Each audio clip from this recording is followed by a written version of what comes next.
Alexander's POV. I knew it was her from the second I saw her. 5 years had grown and matured her with her silky chocolate hair cascading down the small of her back. Her blue eyes shined with defiance and will, and it almost made me smile, proud to see the woman she had grown into. Our mate, Caspian, whispered to me in pride. Quickly, I shut him out as I reminded myself of why I was here.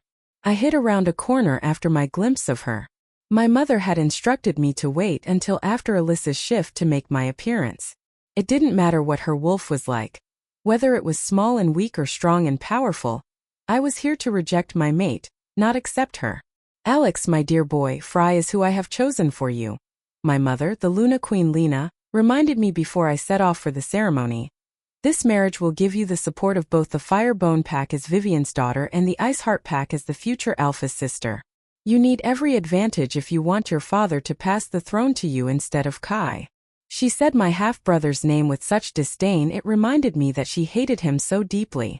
She would never speak this way in front of my father, but with me she didn't need to hide her true feelings.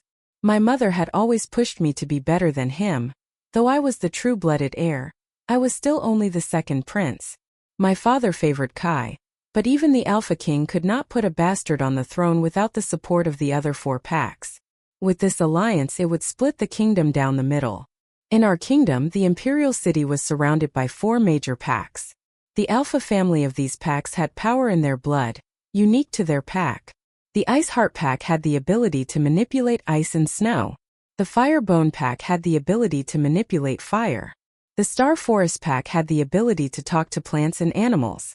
And the Featherwing Pack had the ability to grow wings, presenting them in both their wolf and human form.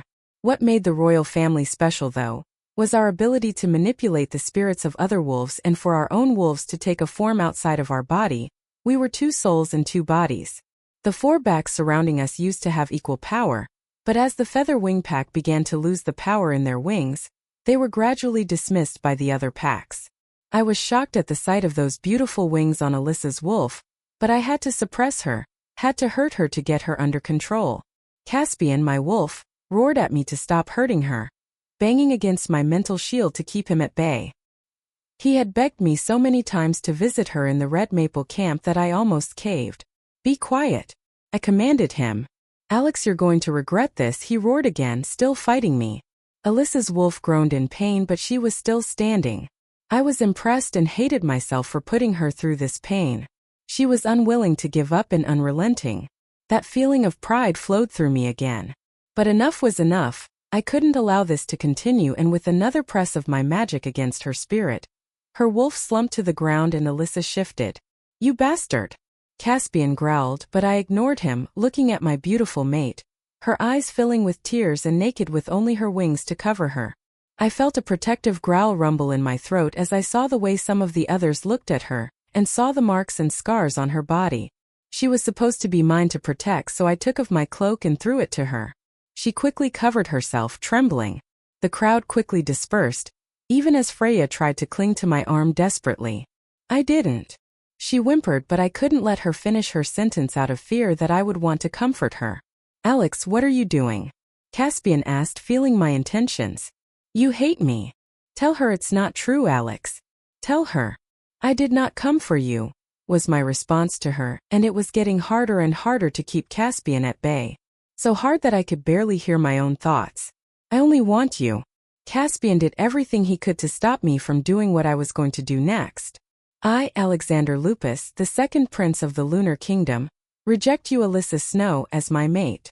I, Alyssa Snow, daughter of the Alpha of Iceheart Pack, accept your rejection. Feeling Caspian begin to overwhelm me, I quickly left Alyssa, still on the floor and heartbroken.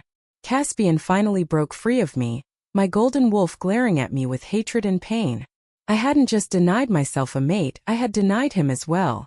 You fucking bastard. Caspian lunged for me, swiping at my face with his claws. Blood dripped onto the floor, but I didn't so much as flinch, knowing that the wound would heal quickly. I did what I had to, I responded coldly, as if he didn't realize I was hurting just as much as he was. You will regret this. I hope the throne makes you happy. I growled at him, not willing to back down. I was an alpha prince, I did not back down. The price for the throne was my mate, And it was one I was willing to live with. Caspian growled back at me, roaring in my face in anger before he turned around and sprinted away, not wanting anything to do with me. I shut off my heart, ignoring the piece of my soul that was ripped away because Alyssa wasn't worth it, not for my crown.